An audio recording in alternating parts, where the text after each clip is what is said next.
السلام علیکم دوستو، چینل پر اگر نئے ہیں تو چینل کو سبسکرائب کر لیں۔ بسم اللہ الرحمن الرحیم۔ دلائل نبوت میں امام اصبہانی رحمۃ اللہ علیہ فرماتے ہیں، جس رات رسول اللہ صلی اللہ علیہ وسلم کی ولادت باسعادت ہوئی، اسی رات کسریٰ شاہ ایران کے محل میں زلزلہ آیا اور محل پر بنے ہوئے 14 کنگرے گنبد ٹوٹ کر گر پڑے۔ بنی ساسان کے نوشیروان نے کثیر مال و دولت لگا کر یہ محل تعمیر کرایا۔ اس کی تعمیر پر 23 سال کا عرصہ لگ گیا۔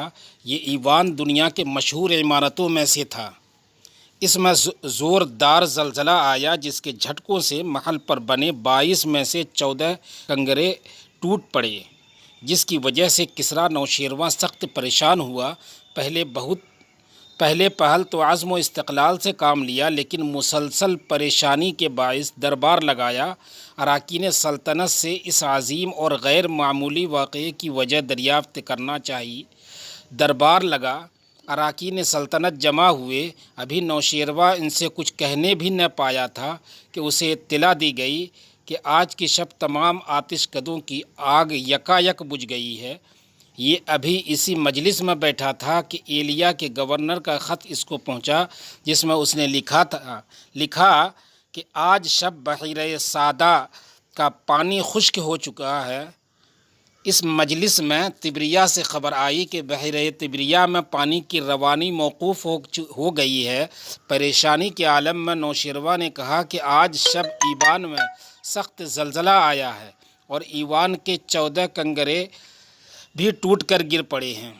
یہ سن کر کسریٰ کے مفتی اعظم موبزان نے کہا کہ آج کی رات میں نے اب دیکھا ہے کہ عربی اونٹ اور گھوڑے دریائے دجلہ کو عبور کر کے عجم کے شہروں میں پھیل چکے ہیں۔ بادشاہ نوشیروان نے موبزان سے پوچھا کہ تجھے اپنے خواب کی تعبیر کیا سمجھ آتی ہے؟ موبزان نے کہا، بظاہر یوں معلوم ہوتا ہے کہ عرب میں کوئی بڑا واقعہ رونما ہونے والا ہے۔ ساتھ ہی یہ کہا کہ آپ حیرا کے کسی عالم سے اس کے بارے میں دریافت کر لیں۔ چنانچہ نوشیروان کے حکم پر نعمان بن منظر نے عبد المسیح غسانی کو بھیجا۔ عبد المسیح کی عمر اس وقت لگ بھگ 150 برس ہوگی۔ اس کے سامنے خواب اور حیران کن واقعات بیان کیے گئے تو اس نے کہا کہ شام کے شہر جابیہ میں میرا ماموں سطیح رہتا ہے، اس سے معلوم کرنا پڑے گا۔ سطیح کی عمر اس وقت 300 برس کے قریب تھی۔ اس کے بدن میں سوائے کھوپڑی کے کوئی ہڈی نہ تھی، اس وجہ سے وہ بیٹھ نہیں سکتا تھا۔ ہاں، جب اسے غصہ آتا تو اس کا بدن پھول جاتا، جس کی وجہ سے وہ کچھ لمحے کے لیے بیٹھ پاتا۔ اس کا چہرہ سینے میں تھا، گردن بالکل نہ تھی۔ جب اس سے کچھ پوچھنا ہوتا تو اسے زور زور سے ہلاتے، جس کی وجہ سے اس کا سانس پھول جاتا اور وہ جواب دینے کے قابل ہوتا۔ عبد المسیح چند لوگوں کے ہمراہ اپنے ماموں سطیح کے پاس پہنچا اور بلند آواز میں کہا، یمن کا سردار سنتا ہے یا بہرا ہو گیا ہے؟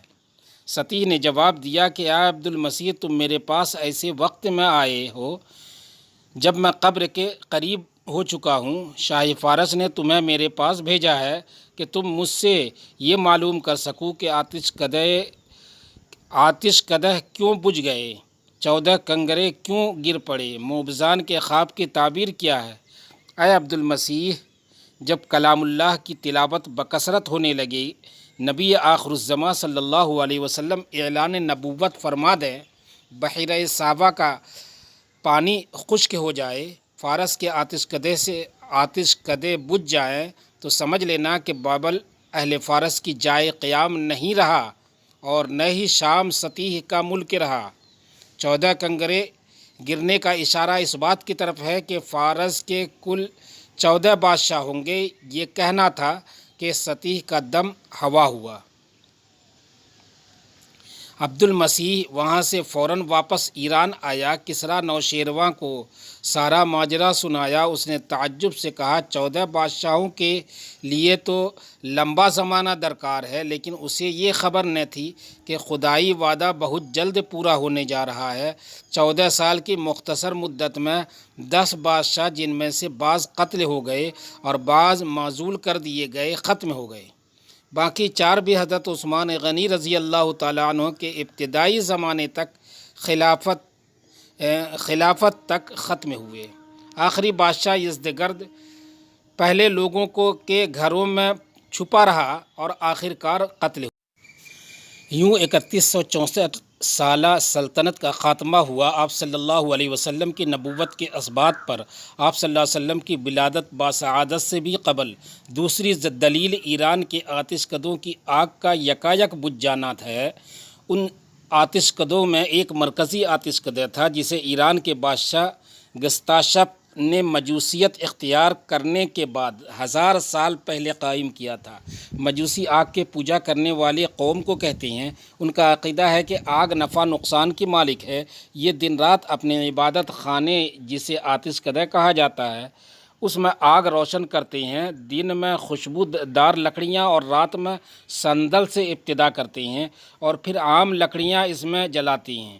مجوسی لوگ چونکہ آگ ہی کو اپنا خدا مانتے تھے اس لیے وہ اسے اپنے عبادت خانے سے بجھنے نہیں دیتے تھے۔ ایران کے اس آتش کدے میں مسلسل 1000 سال سے آگ جل رہی تھی، لیکن جب آپ صلی اللہ علیہ وسلم کی ولادت و سعادت کا وقت آیا تو وہ آگ یکایک بجھ گئی، جس میں اس بات کی طرف اشارہ تھا کہ اسلام کے مقابلے میں مجوسیت مٹنے والی ہے۔ آپ صلی اللہ علیہ وسلم کی نبوت کے اسبات پر آپ کی ولادت باسعادت سے بھی قبل تیسری دلیل بحیرہ ساوا نامی جھیل کا یکایک خشک ہو جانا ہے۔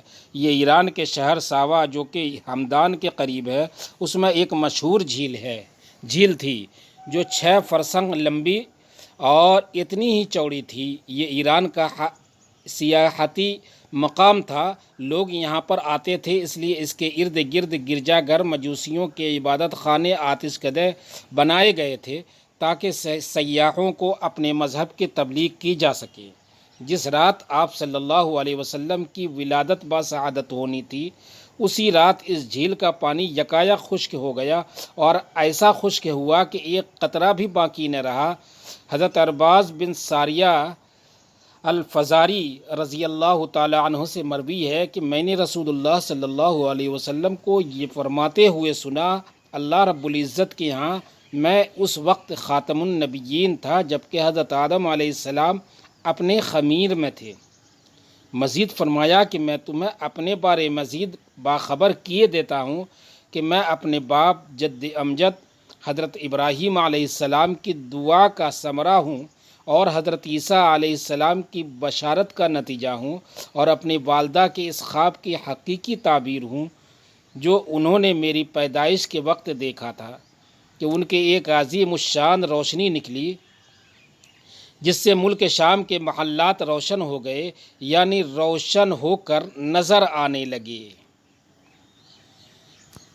دوستوں چینل پر اگر نئے ہیں تو چینل کو سبسکرائب کر لیں اور بیل آئیکن کے بٹن کو بھی دبا دیں۔ شکریہ۔